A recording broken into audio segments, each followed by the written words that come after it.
Today I talk about this book, Seven Spheres by Rufus Opus.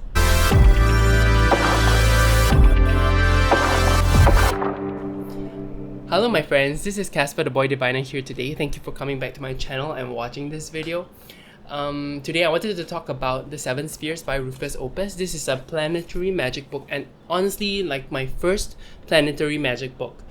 I saw this first on the Foolish Fish's channel. And you know, he just makes me want to buy everything he reads.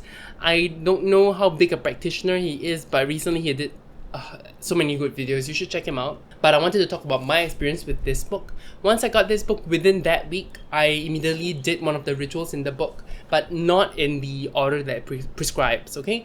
But I don't know how many of you are experienced planetary magic people. You can probably share below in the comments.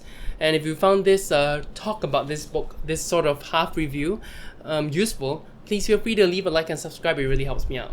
Okay, the book starts off talking about the Hermetic Cosmology, how we believe that man is created based on the book, based on Hermetics.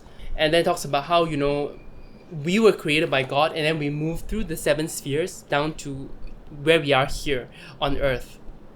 So we basically have every part of every planet in the Chaldean order in us, and when we use this planetary magic, we are not only asking them for favors or for help, but we are also basically vibrating that part of ourselves so that we can shake free of the dirt of the world or whatever blockages there are.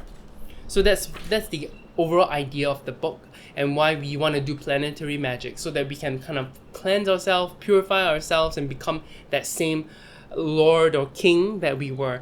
He talks about us all being a king of our own kingdom, and our kingdom being ourselves, because that's what we are. I don't know if I subscribe to that directly, completely.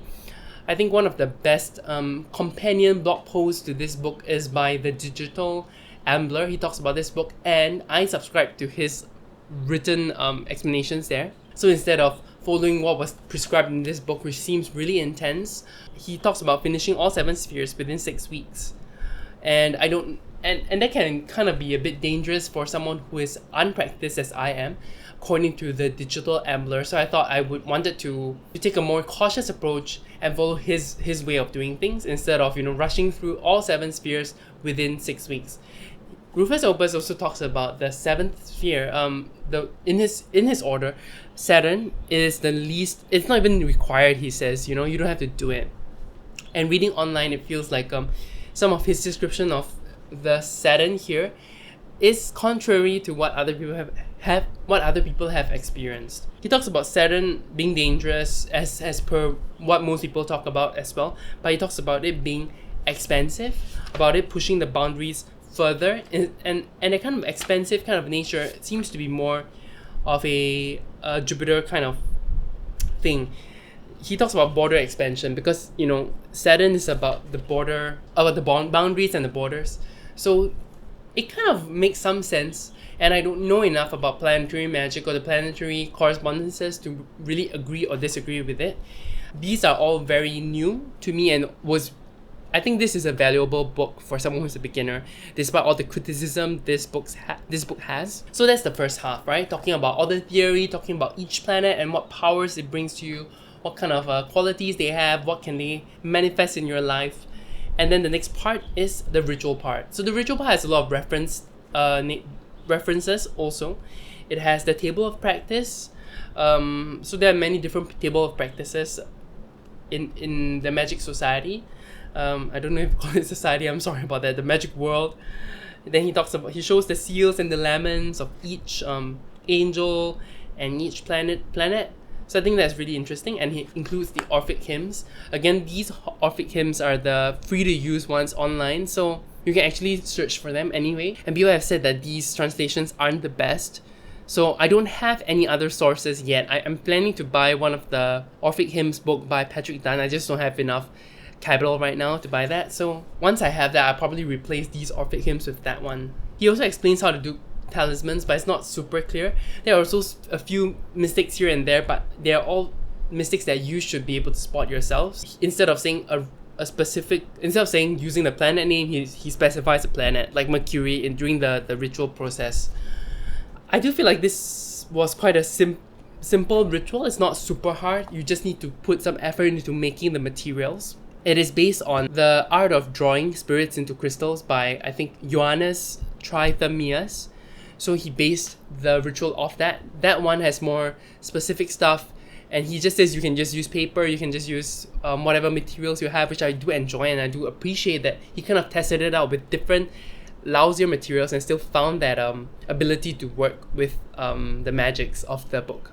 Okay, so I just want to quickly show you some of the materials I created. So based on the digital emblems order, I actually went with the moon first.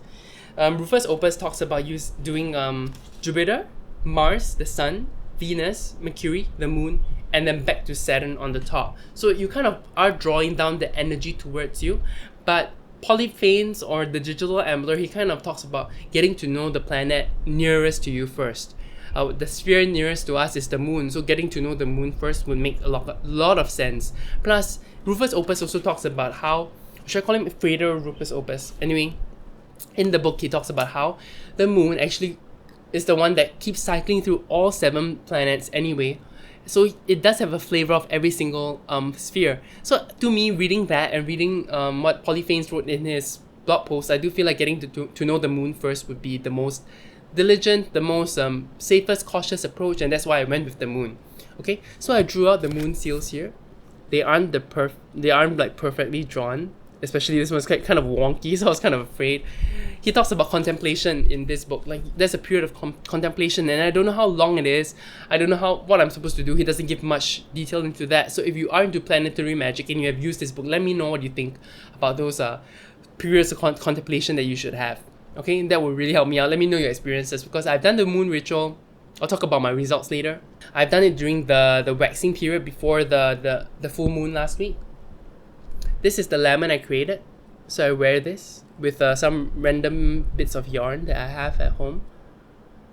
And then I drew the table of practice on this plate. You can see that this is supposed to be an equilateral triangle, but I kind of messed it up. Okay? I tried my best, guys. So when I was doing the ritual, I didn't feel like all the things I have was the right thing.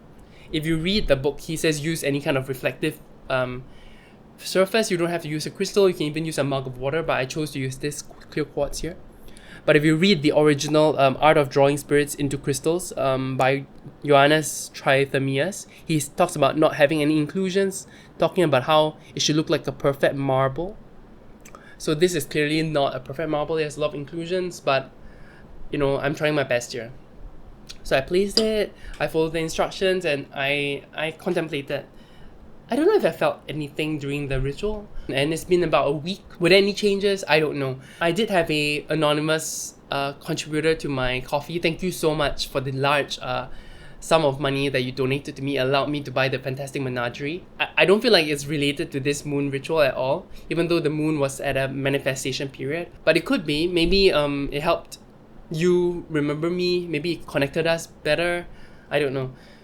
Other things that happened were, you know, an inability to sleep after the ritual. The first night or the first 2 nights, now my body clock is kind of fucked. Like, I sleep at 1 a.m. now. It's terrible. It also might have to do with the games that I'm playing. So again, not directly related to the ritual. I had a really intense nightmare yesterday. This was almost a week after, and it was about me being afraid of something.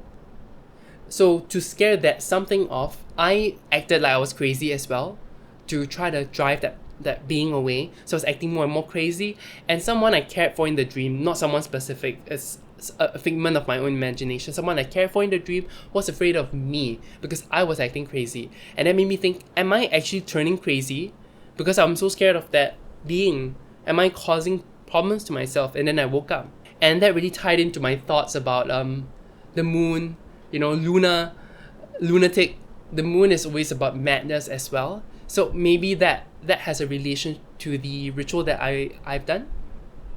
I don't know. In any case, next week I'm probably going to do my second time with the moon ritual. I'll do it in 2 weeks' time after this ritual to kind of summon the moon energy again and get to know the moon better during a waning period of the moon. So that's that's the plan laid out by Digital Ambler, and that's what I'm going to go for. And then the week after, I'm gonna start with the next planet, which I think is Mercury. So instead of working my way up down, I'm working my way down upwards. And then after that first run through of all the planets, probably in 7 months, that's when I might try the 6-week thing and pull the energy back down to me in 6 weeks. And I don't know how intense that will be, but I'll have created all the materials needed, so that would be super helpful. Anyway, we are all closed right now. In Singapore, we can't leave the house. We shouldn't leave the house unless it's for essential. So I don't know if I would be able to get the materials I needed. I rushed out to buy that plate just a day before the law said that we had to stay at home. So I hope this was useful. I hope you guys had a better idea of this book and my experiences with the first ritual that I've done. Let me know if you want to hear about the next few rituals that I do. I don't know if that's interesting to you guys, because I'm primarily a tarot channel, right? So just let me know, comment, like, subscribe. It really helps me out. And you guys have a great rest of the day. You take care. Bye.